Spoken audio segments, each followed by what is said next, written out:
ಪ್ರತಿ ತಿಂಗಳ ಆರಂಭದಲ್ಲಿ ಕೆಲವು ಹೊಸ ನಿಯಮಗಳು ಜಾರಿಗೆ ಬರುವುದು ಸಾಮಾನ್ಯ. ಆದರೆ ಈ ಬಾರಿ ಜುಲೈ 1ರಿಂದ ಜಾರಿಯಾಗಲಿರುವ ಕೆಲವು ಪ್ರಮುಖ ಬದಲಾವಣೆಗಳು ನೇರವಾಗಿ ಸಾಮಾನ್ಯ ಜನರ ದೈನಂದಿನ ಜೀವನ ಮತ್ತು ಆರ್ಥಿಕ ವ್ಯವಹಾರಗಳ ಮೇಲೆ ಪರಿಣಾಮ ಬೀರುವ ಸಾಧ್ಯತೆಗಳಿವೆ. ರೈಲು ಪ್ರಯಾಣದಿಂದ ಹಿಡಿದು ಆಧಾರ್ ಅಪ್ಡೇಟ್, ಆದಾಯ ತೆರಿಗೆ, ಕ್ರೆಡಿಟ್ ಕಾರ್ಡ್, ಎಲ್ಪಿಜಿ ಗ್ಯಾಸ್ ದರ ಹಾಗೂ ಪಾಸ್ಪೋರ್ಟ್ ಶುಲ್ಕದವರೆಗೆ ಹಲವು ಕ್ಷೇತ್ರಗಳಲ್ಲಿ ಹೊಸ ನಿಯಮಗಳು ಅನ್ವಯವಾಗಲಿವೆ. ರೈಲ್ವೆ ಪ್ರಯಾಣಿಕರಿಗೆ ಕಟ್ಟುನಿಟ್ಟಿನ ನಿಯಮಗಳು. ಜುಲೈ 1ರಿಂದ ಭಾರತೀಯ ರೈಲ್ವೆ ಹೊಸ ನಿಯಮಗಳನ್ನು ಜಾರಿಗೆ ತರ್ತಾ ಇದೆ. ಟಿಕೆಟ್ ಇಲ್ಲದೆ ಪ್ರಯಾಣಿಸುವವರಿಗೆ ವಿಧಿಸಲಾಗುತ್ತಿದ್ದ ಕನಿಷ್ಠ ₹250 ದಂಡವನ್ನು ಇದೀಗ ₹500ಗೆ ಹೆಚ್ಚಿಸಲಾಗಿದೆ. ಮಹಿಳೆಯರಿಗಾಗಿ ಮೀಸಲಾದ ಬೋಗಿಗಳಲ್ಲಿ ಪುರುಷರು ಪ್ರಯಾಣ ಮಾಡುತ್ತಿದ್ರೆ 2500 ದಂಡ ವಿಧಿಸುವ ಅವಕಾಶ ಇದೆ. ಸಾಮಾನ್ಯ ಟಿಕೆಟ್ ಪಡೆದು ಸ್ಲೀಪರ್ ಕೋಚ್ನಲ್ಲಿ ಪ್ರಯಾಣಿಸುವುದು, ಬೇರೆಯವರ ಹೆಸರಿನಲ್ಲಿ ಟಿಕೆಟ್ ಬಳಸಿ ಪ್ರಯಾಣಿಸುವುದು, ರೈಲು ನಿಲ್ದಾಣಗಳಲ್ಲಿ ಅನುಮತಿ ಇಲ್ಲದೆ ವ್ಯಾಪಾರ ನಡೆಸುವುದು, ಭಿಕ್ಷಾಟನೆ, ಸಾರ್ವಜನಿಕವಾಗಿ ಮದ್ಯಪಾನ ಮಾಡುವುದು, ಅಸಭ್ಯ ವರ್ತನೆ ಹಾಗೂ ಅಪಾಯಕಾರಿ ವಸ್ತುಗಳನ್ನು ಸಾಗಿಸುವಂತಹ ಉಲ್ಲಂಘನೆಗಳ ಮೇಲೂ ಕೂಡ ಕಠಿಣ ಕ್ರಮ ಮತ್ತು ಹೆಚ್ಚಿನ ದಂಡ ವಿಧಿಸಲಾಗುತ್ತಿದೆ. ಆಧಾರ್ ಕಾರ್ಡ್ ಅಪ್ಡೇಟ್ ಉಚಿತ.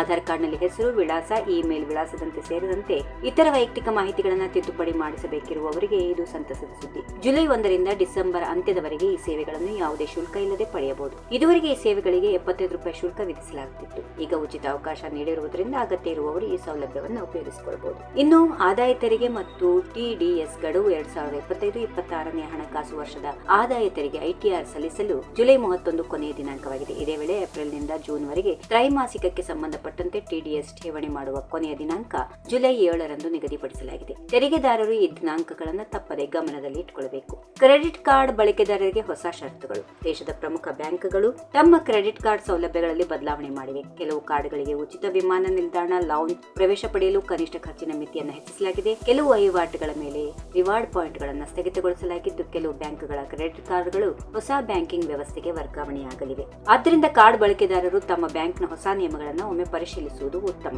ಎಲ್ಪಿಜಿ, ಸಿಎನ್ಜಿ ಮತ್ತು ವಿಮಾನ ಇಂಧನ ದರಗಳಲ್ಲಿ ಬದಲಾವಣೆ ಸಾಧ್ಯತೆ. ಪ್ರತಿ ತಿಂಗಳ ಮೊದಲ ದಿನದಿಂದ ಜುಲೈ 1ರಂದು ಅಂದ್ರೆ ತೈಲ ಮಾರುಕಟ್ಟೆ ಕಂಪನಿಗಳು ಎಲ್ಪಿಜಿ ಗ್ಯಾಸ್ ಸಿಲಿಂಡರ್ ದರಗಳನ್ನು ಮರುಪರಿಶೀಲಿಸಲಿವೆ. ಅಂತಾರಾಷ್ಟ್ರೀಯ ಕಚ್ಚಾ ತೈಲದ ಬೆಲೆ ಆಧರಿಸಿ ಗೃಹ ಬಳಕೆ ಹಾಗೂ ವಾಣಿಜ್ಯ ಗ್ಯಾಸ್ ಸಿಲಿಂಡರ್ಗಳು ಈ ದರಗಳ ಬದಲಾವಣೆ ಸಂಭವಿಸಬಹುದು. ಜೊತೆಗೆ ಸಿಎನ್ಜಿ ಮತ್ತು ವಿಮಾನ ಇಂಧನದ ದರಗಳಲ್ಲೂ ಏರಿಳಿತ ಕಂಡುಬರುವ ಸಾಧ್ಯತೆ ಇದ್ದು, ಇದು ಸಾರಿಗೆ ವೆಚ್ಚದ ಮೇಲೂ ಪರಿಣಾಮ ಬೀರುತ್ತದೆ. ಪಾಸ್ಪೋರ್ಟ್ ಶುಲ್ಕ ಹೆಚ್ಚಳ. ಸುಮಾರು 12 ವರ್ಷಗಳ ಬಳಿಕ ಪಾಸ್ಪೋರ್ಟ್ ಸೇವೆಗಳ ಶುಲ್ಕ ಸರ್ಕಾರ ಪರಿಷ್ಕರಿಸಿದೆ. ಜುಲೈ 1ರಿಂದ ಹೊಸ ಶುಲ್ಕಗಳು ಜಾರಿಗೆ ಬರಲಿದ್ದು, ಹೊಸ ಪಾಸ್ಪೋರ್ಟ್ ಪಡೆಯುವವರು ಅಥವಾ ನವೀಕರಣ ಮಾಡಿಸಿಕೊಳ್ಳುವವರು ಹೆಚ್ಚುವರಿ ಶುಲ್ಕವನ್ನು ಪಾವತಿಸಬೇಕಾಗಬಹುದು. ಜುಲೈ 1ರಿಂದ ಜಾರಿಗೆ ಬರುತ್ತಿರುವ ಈ ಹೊಸ ನಿಯಮಗಳ ಬಗ್ಗೆ ಮುಂಚಿತವಾಗಿ ಮಾಹಿತಿ ಹೊಂದಿರುವುದು ಅತ್ಯಂತ ಮುಖ್ಯ. ಇಲ್ಲವಾದರೆ ಅನಗತ್ಯ ದಂಡ, ಹೆಚ್ಚುವರಿ ವೆಚ್ಚ ಅಥವಾ ಆಡಳಿತಾತ್ಮಕ ತೊಂದರೆಗಳನ್ನು ಎದುರಿಸಬೇಕಾಗಬಹುದು. ಆದ್ದರಿಂದ ಪ್ರತಿಯೊಬ್ಬರು ಈ ಬದಲಾವಣೆಗಳನ್ನು ತಿಳಿದುಕೊಂಡು ಅಗತ್ಯ ಮುನ್ನೆಚ್ಚರಿಕೆ ವಹಿಸುವುದು ಉತ್ತಮ.